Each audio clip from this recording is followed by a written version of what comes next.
Hi, I'm Julian Cantwell, I'm with CSL, and I'm here with Daniel Clerkie and Brokenshard of eUnited at Maryville University at Midwest Campus Clash in Columbia, Missouri. So first, Daniel, talking about Midwest Campus Clash, how do you think this event is going?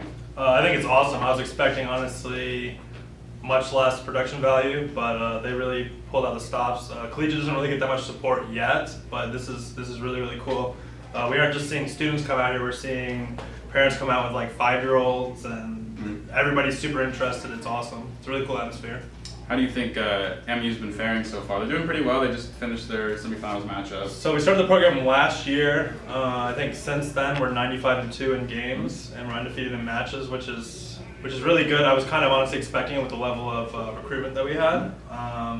Going into finals here, we're going to be playing RMU for the second time. We just beat them in the North Finals for ULAL, so it should be a good match. They're a pretty solid team, but yeah, I expect to win the tournament. You think the finals is going to be highly contested as the North Finals were, or do you think MU is going to clear up the mistakes they made in the latter half of that series? So, funny story, Cat God, our mid laner, had never played against the Talia until the Robin Morris set. So he plays very little. He's just naturally gifted. And when we played RMU in the game 3, they picked Talia, and he was like, "What is this champion? What does she do? What are her abilities?" And then the game after that, he was like, "All right, I can play into it." And then he couldn't play into it, so we banned it. So I mean, I think we'll do really well. The only thing that's kind of iffy for me is the fact that it's not best of 5, best of 3. It really opens the door for Chiefs threats. So we'll kind of see how it plays out. Yeah, moving over to Broken. So obviously you have a long history in professional League of Legends and professional esports. What do you think about the experience with Collegiate esports at an event like this? Because I mean, we know you've worked obviously with MU since the connection with eUnited. What do you think about this event and how the quality of it is? Kind of similar to what Dan said. I wasn't really expecting so much because I knew that Collegiate's really small scale right now. But I was pretty impressed with the event. Like the venue, it's somewhat big. There's a nice stage, pretty comfortable. It's not too like tight crowded. There's a good show up and everything. There didn't seem to be any technical difficulties with the computers. Everything seemed to be working fine. You got 144 hertz monitors, which is insane for pro play. I mean, there are like some non-collegiate, like legitimate gaming organizations that make events that did it worse. So I was pretty impressed with what Columbia pulled out today. What do you think about the MU team and the squad and how they've been playing, not only here but at ULAL as well? So I didn't really follow them too much in ULAL. I did come in and help them out in their game 5 against RMU with draft, and since then they've been kind of like asking Clerkie to come let me help them out, so that's kind of why I'm here. United allowed me to come and help because Dan has ties with United. He works with them, obviously we both work for them. They let me come out, help them out here, and I like the MU team. I think they're pretty talented. They have good enough potential that if they work hard at it, they could probably play at a CS level. I think there's a lot of gifted potential on the team, and I think they're easily just the best collegiate team. Yeah. So moving on to like just the collegiate level as a whole. Do you think like collegiate, because there's a lot of rumblings in the next couple of years, or whether or not the LCS is up the franchise, what's going to happen in the Challenger Series, and like what is the ULAL and collegiate level's place in League of Legends moving forward? Do you think that there's enough talent being proliferated in collegiate level to actually like produce a lot of like premier professional talent? Because we've seen players like Shady move over to Phoenix One, obviously Adrian, a lot of RMU players, young Ben with QCI. Well, let's see. The thing is, if the franchise does happen, the Challenger becomes like the B League. But the way that I see collegiate being played is just like college football. Like the football players get picked up by the big league. So I'd like to see a tie-in. So there'd be the main LCS league, which is the 10 teams. Then there's the 10 Challenger leagues of the big teams. So like Echo Fox A, Echo Fox B. And then what I'd like to see is a scouting. Like I know Riot have been doing a scouting grounds, but I'd like to see them pull players from collegiate as well, make it large scale, and make it so that like you actually like organizations start paying recruiters or scouts, like you would like a football scout or a lacrosse scout or whatever, come out to more collegiate events like this and scout players. The only difference I see is the issue is that collegiate is more of a team rather than football players. You can pick up individual players, so there's definitely a system that needs to be in place, but I'd like to see people use collegiate as like a farm ground to pick up players for your B League or even in some cases A League teams. And you have thoughts on that as well? So it kind of differs from school to school. I know RMU, they've exported 2 players to LCS, but it's really all about the intention of the school and they create their program. When I started Maryville, it wasn't really meant to be oh, I'm going to send my players to LCS through this.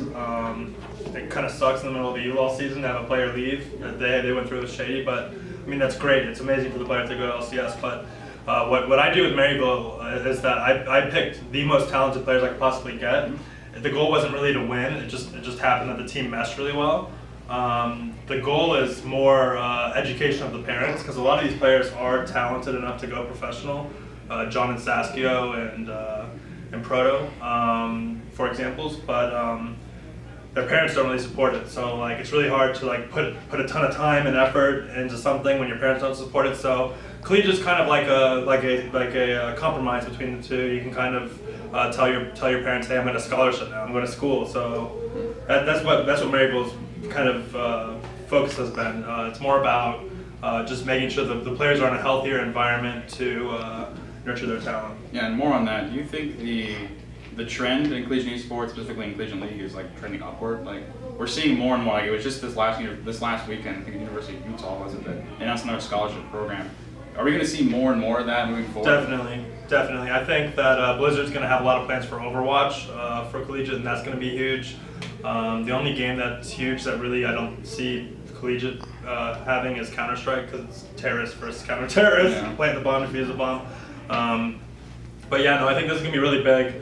I know that I'm actually working with Maryville and eUnited on potentially creating a feeder system between the organization and the universities themselves. So there's a lot of promising things that can come from this pretty soon. Yeah, what is it? Last year there were 6 scholarship schools, and now there's 20? Yeah. Something like that? Around there, yeah. If that trend keeps going, we're going to see a lot, especially with the Big Ten on board. Yeah. So we've mentioned eUnited a lot, obviously. What's like, and this is a question for both of you. What's the difference of dynamic between the Maryville players as a team and like the organization and the eUnited players and the team as an I'm going to be completely transparent on this. So I'm with the Maryville kids all day, every day. My home base is at Maryville. I take my calls at Maryville in the same room as them. They're very, very like, I don't know, what's the word? They're very, it's like a family almost, where they can literally just rail and like go in on each other, just like insulting each other, and they won't care. Whereas when I go to the eUnited house, it's very cliquey, like 2 players like each other and they don't like the other 3 players, or there's team issues. Whereas in Maryville, everyone's just having fun. So I think it's a really, really healthy environment to be able to put players in college, because they get to experience college. Whereas a lot of these pro players, when they're 17, it's like, oh, I'm not going to do college. I'm going to go and first time I'm away from home and in a house with 4 guys that I might not like.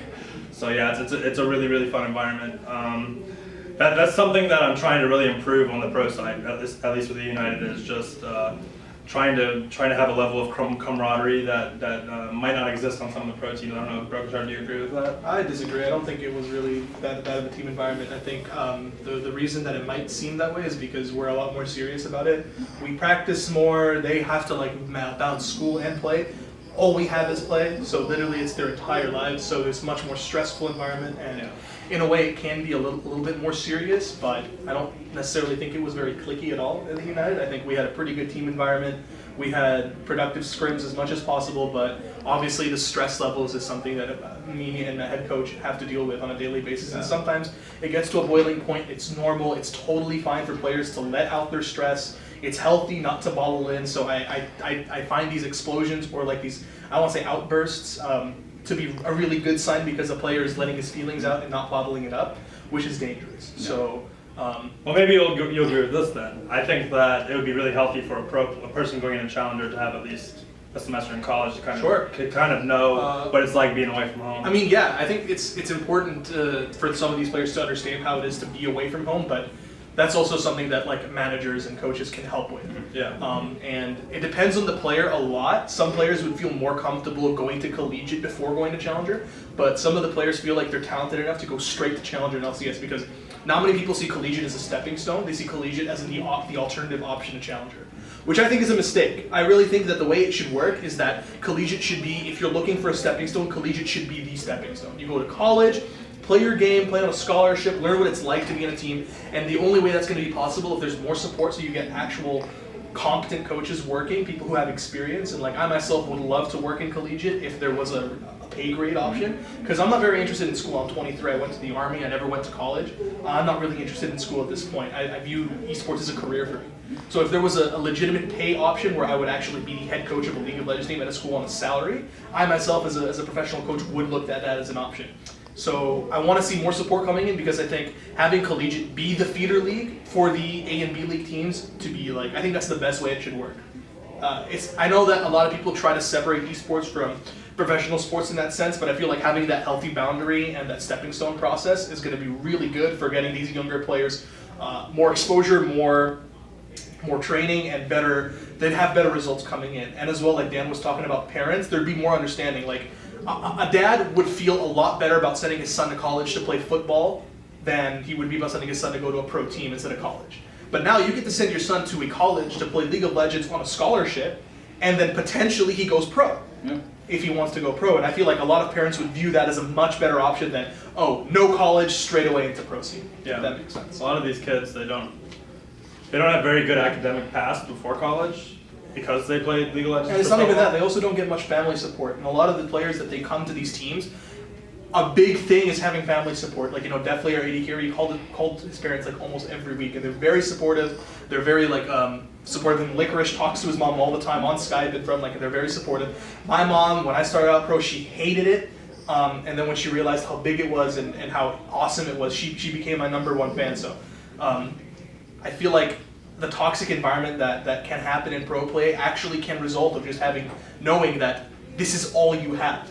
You don't have anything to fall back to. If I fail this, my parents are going to kill me. I have to go to school, but it's more like, no, we believe in you. Like, having the support from the parents is, I don't want to say it's underrated, but it's not like, it's very stressful for the player to know that you don't have the backing of your parents who you grew up with, basically. And you can definitely see that here, right? Because like Columbia College, obviously they're the ones hosting, and they're on scholarships. And if you see every time they play, like all the players' parents are there, like cheering them on. So would you say like these programs, when they click colleges, like they start up, like it's an eye opener to like the general public. Absolutely. Of how like important esports is. Not many people know about esports. That's because esports has been kind of like a bubble up until recently, where it kind of exploded. And I think it's normal for people to be scared of it. I don't want to say scared, like just not to understand the opportunities that there are for many like young people coming into this. If you have the talent, you have the drive, you should be able to make something happen with yourself, because esports, specifically video gaming, professional video gaming, is a way to get that competitive rush without, some people may not be genetically good enough to play football. Like real sports, like actual sports, there's a certain level of physical capacity that you need, but esports provides the same kind of physical requirement. There's a lot of like physical things, but they also have a mental side to it. And it's a nice alternative to competitive sports, because a lot of people like to live the competitive life. Yeah, this is a huge recruitment tool for colleges too. Yeah. So many gamers, there's millions of gamers in America. What I was trying to say earlier is that like a lot of these kids, even on the Maryville team, they don't have good academic history because they put so much time into the game. But when you kind of make a balance between the two, you can see GPA skyrocket. It's not because they're dumb or they aren't good at school, et cetera, et cetera. It's because they didn't care about it until now. For me, like I played video games all night and then slept very little and went to school. And I got straight A's, but not many people are like that. Like if you spend so much time playing video games because it's your passion, it doesn't really reward you in high school. But in college, it does, because if you're there on a scholarship, that's technically what you're doing, right? That's how you're in school. So you work hard in school and you work hard on your game, and you get the best of both worlds. That's why I think Collegiate is really important, and I'd like to see a lot more people support it. And big props to University of Columbia for what they're doing here today. And I think it's also, you can gauge to like foreign exchange students at a university, specifically like from South Korea. Oh yeah, absolutely. Because some students that come overseas to study at university, like they might be super hidden talents, but like their parents, thank you. But like they move, like their parents are like, their parents are probably like, if they're in South Korea, they probably like they understand that esports is getting big because it's a whole in their culture there, right? But they're like, they don't accept it and then make them go to school overseas, but they could play at university and then still focus on studies. A lot of people view going to school in America as like a big thing. Mm-hmm. I'm from Israel. My sister has been begging my mom to let her go to school in America. It's just really expensive. She'd be closer to home. But a lot of people who grow overseas view America as like a land of opportunity. Not being from the States, I can attest to that. It's seen that there's a lot more options for you. So being able to accept foreign students to play in scholarship programs for esports is a huge deal. South Korean boy who always wanted to study in America, now gets to do it if he's really good at League of Legends or really good at Overwatch or really good at specific video games if the programs are there. And I think it's just really important to get kids in school. It's nice. I feel like high school is a really good boundary for when you should start esports, but if you're pushing the boundary to college, now you're giving them the option to do college and then play a pro career after they're done college or even in the middle of their college. I feel like that's a really good, I want to say like a safe spot for them because not everyone can go pro and not everyone will have successful pro careers, and that's totally normal and fine. But at least they're getting a good education and they're being taught what it's like to be in the environment before they take that step. And if Collegiate continues to kick off, I mean, like naturally, maybe even high school programs can kick off. Sure, 10, yeah. 5 years Teaching from now. esports in high school, or Yeah. that actually could. We're actually looking to start a sports degree. Yeah. So like sports business, but esports business Oh. in Maryville. Oh, Maryville. There's awesome. there's a ridiculous amount of money coming into esports right now, rivaling that of the NFL, the NBA, the NHL.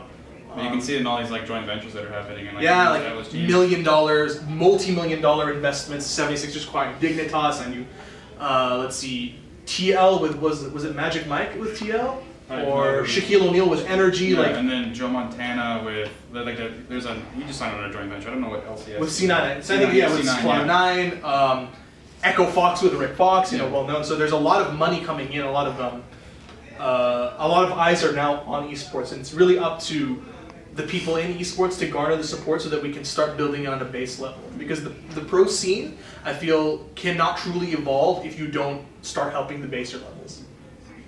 Well, I guess my final question is, since I have you here for this. So eUnited, obviously, the split didn't end up exactly how they wanted. As a personal CS LCS fan, how are you guys looking forward to the summer? For Challenger, you guys think you have a pretty good shot to make it in? Oh yeah. Yeah, I'm rooting for you. We're gonna do what we can to make sure that we don't result in the same result that we had. It was really disappointing, something that we didn't really expect. Kind of caught us off guard.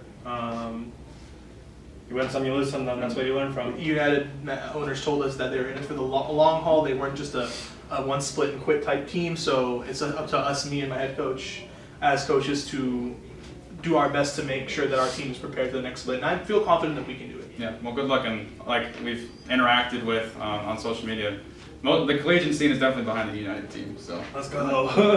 Well, thank you guys for the interview. And like I said, I'm Julian with CSL, and catch you at the next event.